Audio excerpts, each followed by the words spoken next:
Okay, let's unpack this. Hmm. And what we're unpacking today is it's truly a historical, legal, and I'd even say philosophical marvel. We certainly have quite the historical mandate before us today. I mean, we're dealing with a legal principle so fundamental that it appears universally across completely disparate cultures and, vast spans of time. That's right. We have this fascinating stack of sources. It's research compiling historical legal narratives that takes us on a journey through, what, 1,300 years of legal history? Yeah, a long We're time. moving from Kufa in the 7th century to Washington, D.C. in the 19th, and then all the way to Islamabad in the 20th. It's this stunning global tapestry. And the thing that connects all these threads isn't common law or, a specific religious doctrine. No, It's a shared philosophical conviction. the connector, right, the spine of this entire deep dive, is the core theme of judicial independence. Absolutely. The essential foundation where justice must stand firmly, perpetually, and, fearlessly above any executive or political authority.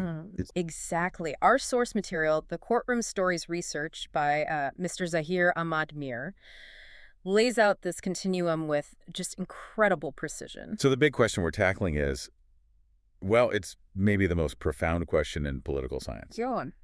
How do these diverse legal systems, I mean, they're rooted in vastly different cultures, different constitutional traditions, different centuries.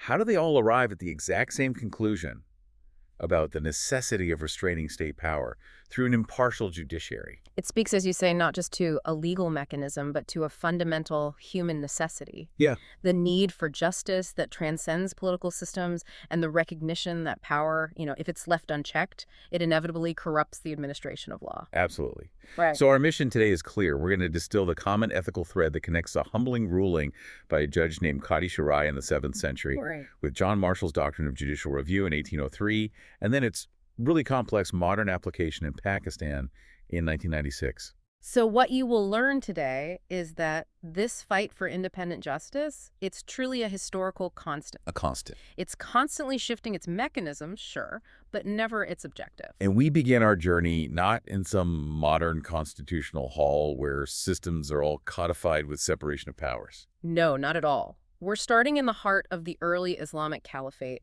where this crucial principle was established not through written constitutional law, but through profound personal integrity and moral authority. Let's set the scene for this first foundational pillar of our discussion. We are in the 7th century. It's a time of, immense political and territorial expansion for the emerging Islamic civilization. The year is roughly 658 AD, and the setting is Kufa. Kufa. Was at that time the capital of the caliphate.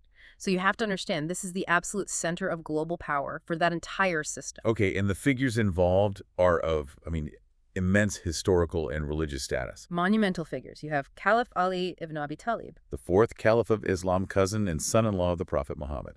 Right, and he's a man famed not just for his military prowess, but critically for this story, for his wisdom, his piety, and this radical humility regarding his own temporal power. And facing him across the courtroom, and yes, we mean a humble, working courtroom, is Judge Shurayh al-Kindi. Tell us more about the Qadi in that era. Who was Judge Shurayh, and what was the nature of his independence? Was he just some political appointee expected to rubber stamp whatever the Caliph wanted? Well, that's the core tension, isn't it? A Qadi, or judge, in the early Islamic system was highly respected. He was essentially serving as the final arbiter of law based on a divine mandate, the Sharia. Okay. And while he was appointed by the central authority, his legitimacy rested entirely on his reputation for impartiality and for knowledge. Judge Shurayh was a towering figure in jurisprudence, served for decades. So his role wasn't to be a political functionary. Not at all. His role was the administration of justice for God. This accountability to a higher power is the source of his temporal independence. I see. So his authority didn't really come from the Caliph. It came from the principle of divine law itself. Precisely. That distinction is so crucial because it means his power didn't just disappear because the plaintiff was the ruler who put him in that position. Exactly. And the incident itself it's deceptively simple, and that's what makes it so immensely powerful. The Caliph, the commander of the faithful, he discovered he had lost a piece of valuable personal property, his shield or armor. Okay, now, a piece of equipment that recognizable belonging to the head of state, typically that would be a matter for the executive security forces, right? Absolutely. And this armor was then found in the possession of a Christian man. Yeah. And this is where we have to pause and just reflect on the historical norm.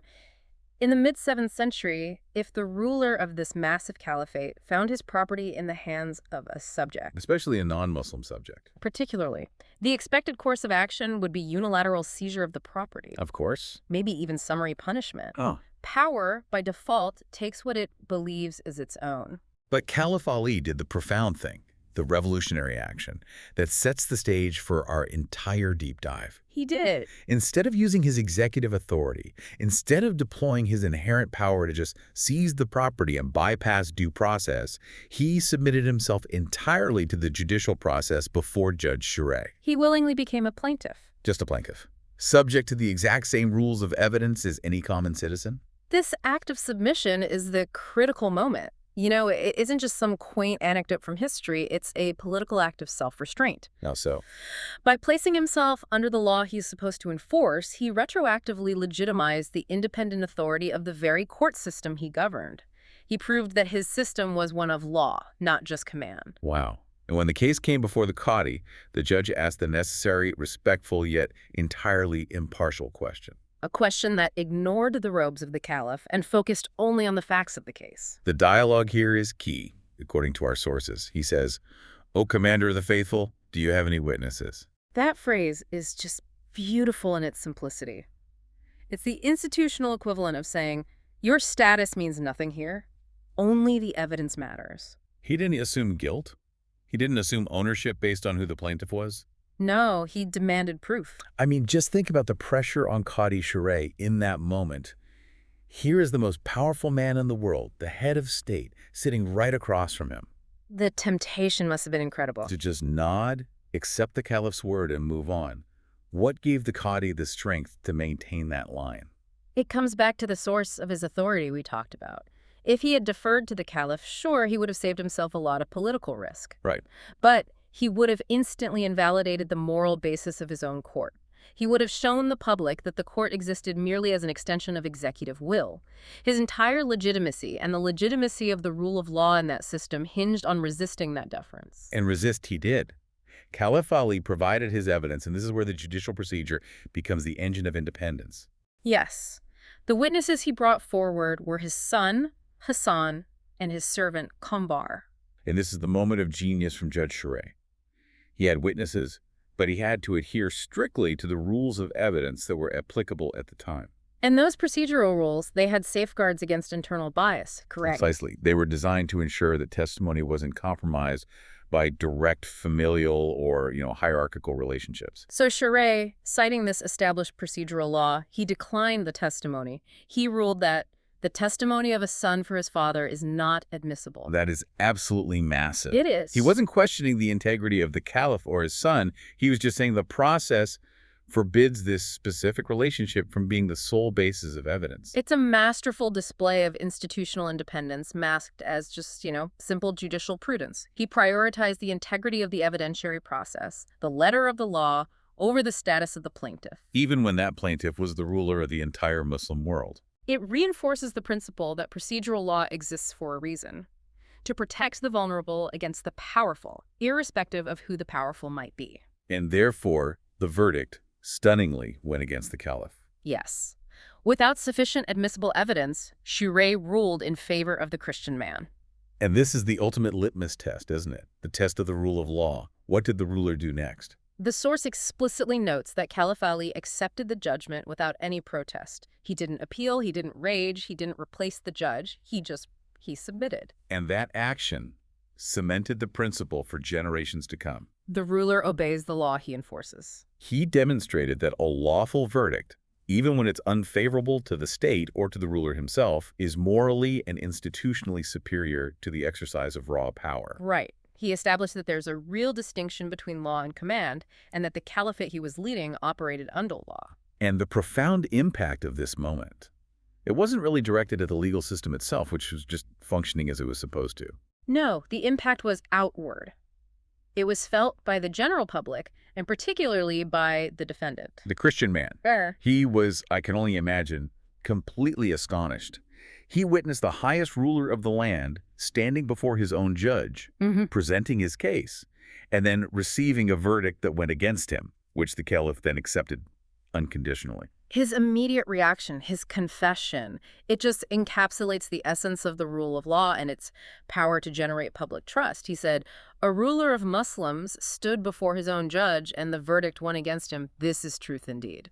For him, that display of judicial integrity and executive humility was irrefutable proof of the moral claim of the entire system. It's the ultimate public relations victory for the rule of law. Yeah. And it was achieved not by propaganda, but by the rigorous application of procedure. And the outcome itself just seals this moral authority. Witnessing this commitment to justice, the Christian man returns the armor immediately. Right. He acknowledges that the Caliph was indeed the rightful owner, but more importantly, he embraced Islam. Which illustrates how judicial integrity reinforces public faith, not just in the judiciary, but in the entire political moral framework of the state. What's so fascinating here and what connects this across the millennium is how the principle of independence in this era is rooted in moral authority and divine accountability. The judge's constraint comes from his accountability to a higher power. Right. And the ruler's submission comes from his own humility and his understanding of his role as merely enforcing that higher law. It's an internal moral anchor, and it set a powerful precedent that no human is above the law. But here's the critical reflection we need for the transition. While that moral anchor is powerful, it's also, well, it's fragile. Very fragile. It relies on the personal character of the ruler, Ali, and the personal courage of the judge, Shurayh. So what happens when the ruler is less humble, or the judge is less courageous? The system needs a more durable, institutionalized defense. And that is the perfect segue. We travel forward a millennium, and we shift continents, moving from a system based on moral submission and personal integrity to a system built on robust institutional mechanisms. A system designed to function even when the executive lacks the moral character of Caliph Ali. We transition now from personal integrity and moral authority to constitutional architecture and institutional power. The fundamental challenge remained exactly the same: restraining power. But the method, it evolved from an exemplary anecdote to a codified constitutional reality. We jump from Kufa to a very young United States, less than 2 decades old, and it's already facing its first major constitutional crisis. A crisis that would set the scene for a legal revolution that would really define the entire trajectory of Western constitutionalism. The context is the chaotic political environment of the early 19th century. The election of 1800 saw this bitter political transition. Extremely bitter. Thomas Jefferson, a Democratic Republican championing states' rights and a smaller government, he defeated the incumbent Federalist president, John Adams. And as Adams and the Federalists were leaving office, they did everything they could to pack the judiciary with their own party loyalists before Jefferson took the oath of office. These were the famous midnight judges. Right. Commissions signed in the final hours of the Adams administration. This political sniping led directly to the legal flashpoint that became Marbury v. Madison. So when Jefferson took office, he instructed his Secretary of State, James Madison, to block the delivery of these last-minute judicial commissions. Right. He was effectively attempting to nullify the actions of the previous government through an administrative fiat, a simple order. So the core conflict was clear. If the courts just folded and obeyed the executive's administrative order, well, judicial independence in the new republic would be stillborn. But on the other hand, if the Supreme Court directly ordered the hostile executive Jefferson to deliver the commissions, Jefferson could just ignore the order. Which would plunge the fledgling court into an existential political crisis that might destroy its authority permanently. Marshall was in an impossible bind. So the court's decisive role here, guided by Chief Justice John Marshall, was extraordinary. It was a study in judicial political maneuvering. Absolutely. Marshall needed to establish the Supreme Court's power without provoking a confrontation he knew he would lose. Marshall's genius lay in what he did not do, as much as what he did. He recognized that William Marbury, the plaintiff demanding his commission, was legally entitled to his appointment. Sure. But the method Marbury used to sue a request for something called a writ of mandamus directly to the Supreme Court was based on a specific law passed by Congress, the Judiciary Act of 1789. And Marshall used Marbury's procedural request as a kind of constitutional trap. He did. He asserted that while Marbury was entitled to the commission, the section of the Judiciary Act that gave the Supreme Court the authority to issue that specific writ was itself unconstitutional. Why? Because it expanded the Supreme Court's original jurisdiction beyond what the Constitution explicitly allowed. So Marshall was saying, yes, you have a right, but we can't help you using this tool because the tool itself was created illegally by Congress. Precisely, by simultaneously denying Marbury his commission.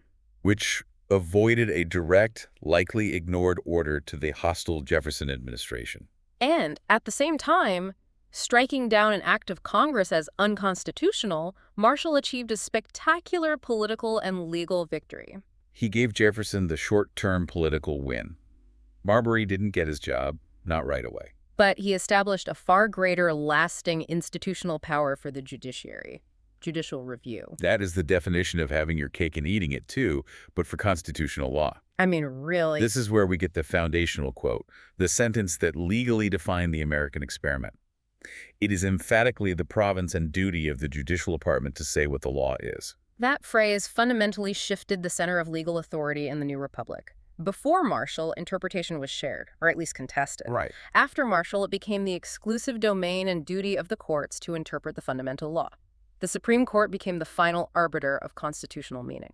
And the practical legacy of this assertion is the doctrine of judicial review. Judicial review means the courts can strike down acts of government, whether they come from the executive, like Jefferson trying to block commissions, or the legislative branches, like Congress passing that Judiciary Act. If they are found to violate the Constitution. Yes. It's the ultimate mechanism of institutional defense, ensuring the legislative and executive branches remain within their defined boundaries. And this doctrine is rightly described in our source material as the modern echo of Qadi Shurayh's moral independence. It's a perfect description. The principle is identical power must be constrained by law, but the enforcement mechanism shifts dramatically. From personal virtue to codified institutional power. And that shift is vital. In the 7th century, the restraint on power was internalized by the caliph's humility and the judge's personal integrity, guided by divine law. It was reactive, Ali chose to submit. In the 19th century, the restraint is externalized. It's written into the constitutional structure, and it's now proactive, enforced by the institutional authority of the Supreme Court, whether the president likes it or not. The genius of Marshall's ruling is that it codified the ethical ideal that was established by Shurayh. Yes. It transitioned that ideal from an exemplary anecdote of morality to an enforceable constitutional reality. The integrity of the judge is now backed with the full force of constitutional text and institutional design. The courts are no longer dependent on the good character of the ruler. And this is a necessary evolution, isn't it? Right. The rule of law has to be resilient enough to handle rulers who are not men of extraordinary piety or humility. That's right. Marshall provided the institutional armor to protect the judge when the political heat gets too high. So what does this all mean for you, for the listener? It means the courts became the ultimate authority defining the boundaries for the executive and legislative branches. The principle shifts from the ruler submitting personally To the government as a whole, being bound by limits defined by a separate equal branch. It created a system of checks and balances where the courts held the final veto on the constitutionality of any governmental action. And that leads us perfectly to our third pillar. Marshall established the power of review, but the 20th century presented a new challenge. Right. How to maintain that power against executive branches that learned how to subtly infiltrate and control the composition of the judiciary itself. We leap forward now to the late 20th century, specifically focusing on Pakistan.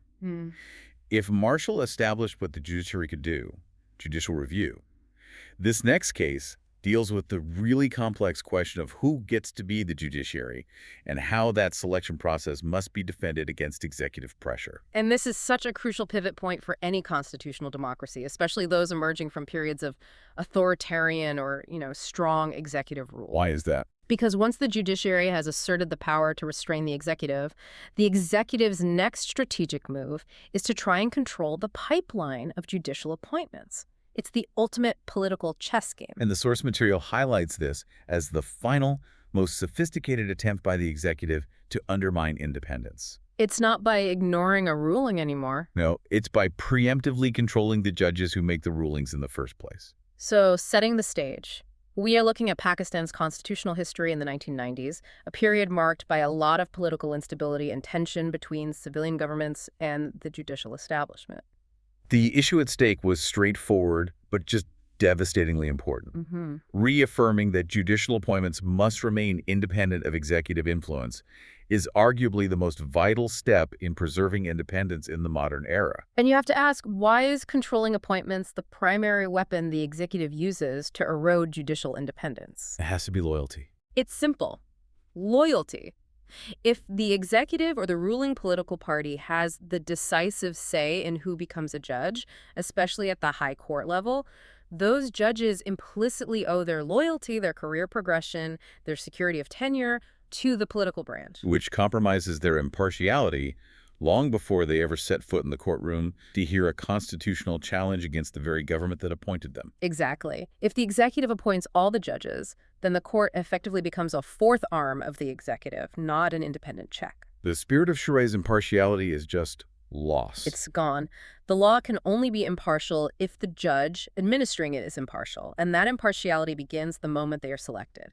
This is the background against which the Pakistani Supreme Court acted. This brings us to the landmark case of AI Jehad Trust v. Federation of Pakistan in 1996, a ruling spearheaded by Chief Justice Sajjad Ali Shah. Right. And this case wasn't initiated by a dispute over a specific piece of property like in Kufa. Or a denied commission, like in Marbury. No, this was about protecting the institutional structure itself. So the Supreme Court faced the task of interpreting the constitutional clauses, specifically Articles 193 and 200 of the Pakistani Constitution, relating to the appointment of High Court and Supreme Court judges. And the big question was, what does the Constitution actually mean when it requires the president to appoint judges after consultation with the Chief Justice? The devil is in the details. That word, consultation. Always. This is where the judicial maneuvering in Pakistan really rivals Marshall's cleverness.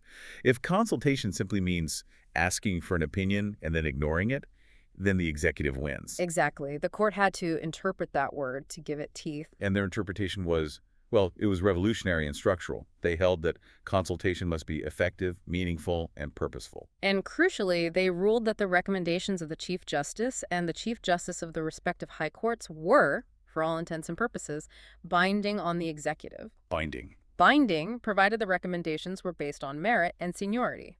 That is a fundamental constitutional shift.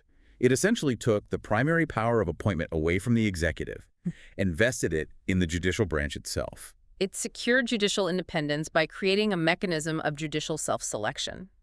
But the case also established an even broader principle, which the source material rightly points out needs deep unpacking. Which is what? The Supreme Court held that the independence of judiciary is part of the basic structure of the Constitution. Okay, let's pause there. What does that phrase, the basic structure doctrine, actually mean? Especially in the context of constitutionalism in South Asia, where this doctrine holds immense power. The basic structure doctrine is the ultimate defense mechanism against legislative tyranny. It states that there are certain core foundational principles of the Constitution. Like judicial independence, separation of powers, the rule of law. Exactly. Principles that are so fundamental that they cannot be altered, even by a constitutional amendment passed by a supermajority in Parliament. So even if the executive controlled enough seats in Parliament to physically change the constitutional language on appointments, they couldn't dismantle the core idea of judicial independence. They couldn't, because the court has declared that idea to be part of the unchangeable basic structure. It's a legal firewall. Precisely. This judgment was the institutional declaration that judicial independence is not just a mutable statutory rule, it is a fundamental, non-negotiable component of the state's very identity. This went far beyond Marshall's Marbury case, which established power. Yes. AI Jehad Trust established the permanence of that power by insulating the process of selection.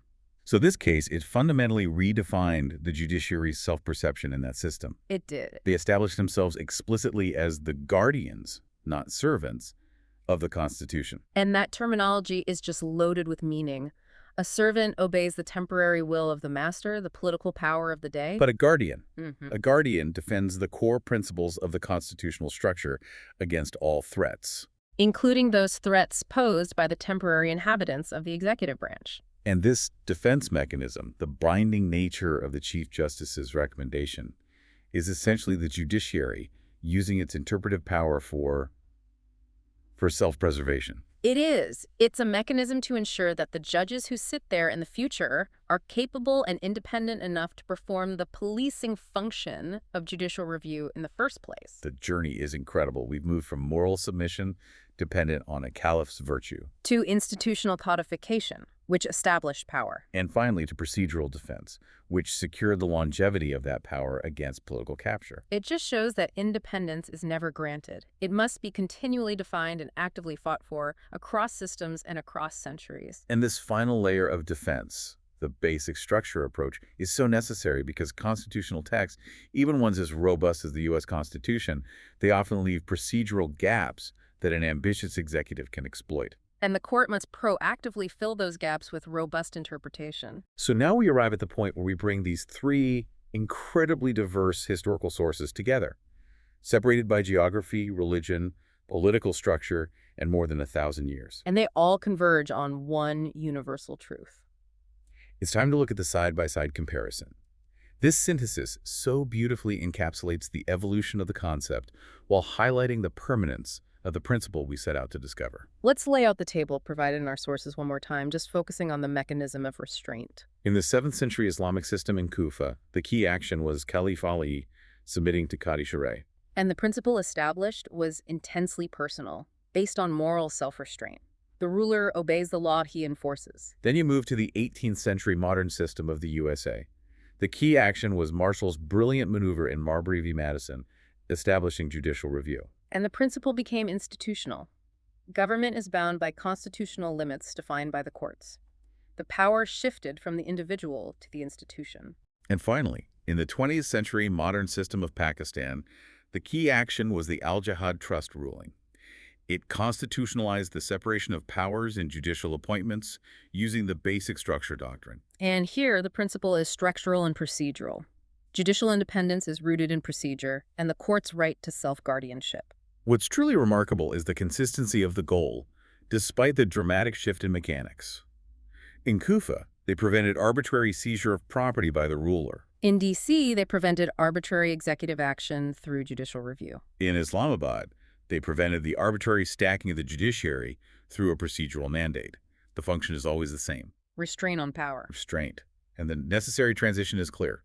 Personal integrity is the ideal starting point, but institutional mechanisms are a necessary evolution for resilience and longevity. A system needs a John Marshall to create the mechanism, and it needs judges like those in the Al Jehad Trust case to proactively defend the integrity of that mechanism. This enduring similarity across time and geography allows us to identify the unifying factor, the central philosophical reason for the decision, the ratio decidendi, as legal scholars call it. It's the why. It's what connects all these dots. And the core insight, as articulated in the source material, is profound because it defines the unique purpose of the judiciary across any culture or era. Justice stands above authority. Courts exist not to please power, but to restrain it. That phrase speaks volumes. If a judge perceives their primary role as serving the current administration or, carrying out its political agenda, the judiciary simply ceases to exist as an independent entity. Its purpose is inherently adversarial to the unrestrained use of state power. Think about that moment in Kufa. If Qadi Shurayh existed to please the Caliph, the story is meaningless. He existed to restrain the Caliph's executive desire to simply reclaim his property without proof. And if Marshall existed to please Jefferson, he would have ignored Marbury's claim entirely and said nothing about judicial review. The principle of restraint is what makes the judiciary relevant. This connection shows a shared continuum that links foundational Islamic legal tradition with modern constitutionalism across Western and South Asian systems. It implies that the quest for checks and balances is not a purely regional or cultural invention. It is a universal human response to the inherent dangers of concentrated power. It implies a universal recognition that concentrated power is dangerous, period. And the legal mechanism to disperse and police that power must, by definition, be external and immune to the temporary whims of the powerful. The fight for the rule of law is the fight against the concentration of power. And what the Pakistani case adds, in a very modern, cynical context, is that the fight is procedural. When governments can no longer easily dismantle the courts, they try to staff them. And defending the integrity of that selection process is now the highest form of judicial independence. So our sources leave us with a very stark warning about what happens when this historical continuum breaks down, when judges forget their primary role is restraint. The danger if independence fails is absolute. Without judicial independence, law becomes tyranny disguised as order. That is a critical distinction you need to absorb. Order is easy to enforce with raw power.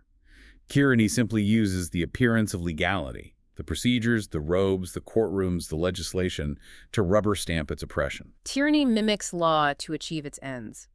True law, however, must have the capacity to rule against power when power violates its boundaries. And this leads to the ultimate definition of freedom, provided by the author of our source material, the moral foundation of this entire discussion. Which is? A nation's freedom begins the day its judges fear no one but God and the Constitution. And that final moral statement beautifully merges the two defining aspects we've tracked. The moral authority that guided Qadi Shurayh, fearing God. And the institutional safeguard established by Marshall and defended by the judges in Pakistan, fearing the Constitution. When a judge holds both that ethical responsibility and that institutional leverage, freedom has a fighting chance. The integrity of the individual and the resilience of the system, both are required to resist the perpetual pull of the executive toward consolidation of power. It's a perpetual balance of power that history continually demands we defend, century after century. So in summary of this incredible journey, we moved from a court in Kufa in the 7th century, where the ruler's moral humility demonstrated the supremacy of law over his personal status. That set the ethical benchmark. Then we traveled to Washington, D.C., where the Supreme Court asserted its institutional power to define constitutional boundaries through the brilliant political maneuver of judicial review. And finally, we landed in Islamabad, where the court secured the fundamental independence of its own appointment process against executive capture using the basic structure doctrine. It's a remarkable journey that shows that the legal struggle is fundamentally a philosophical one, a continuous battle for self-limitation in the face of absolute power. What stands out here is that judicial independence is not an accident of history. Not at all. It is a continuously defended philosophical necessity for any system that claims to uphold the rule of law. It requires both personal integrity, like the singular courage of Shurayh, and institutional strength, as codified by Marshall and structurally reinforced by Chief Justice Sajjad Ali Shah and his colleagues in Pakistan. And it serves as a powerful reminder that this fight is never over. Our source material credits the author, Mr. Zahir Ahmad Mir, a constitutional lawyer, with compiling this potent historical comparison that forces us to look beyond our cultural divides to find these shared legal truths. And given the context of judicial challenges today, moving beyond these classical executive and legislative disputes, it raises a fascinating and very pertinent question for your own reflection. Absolutely. We've seen how courts learn to restrain the Caliph, the president, and the prime minister. But given the challenges of global commerce, information overload, the fragmentation of media, and the rise of massive technological and corporate power, how much harder is it now for the judiciary to define what the law is, when the sources of power and influence are no longer just the traditional branches of state? But also technological monopolies and digital platforms that operate globally and transcend national borders. That is the 21st century battleground for judicial independence, defining the limits of power when power no longer wears a crown or occupies a recognizable government office. Something to mull over until our next deep dive.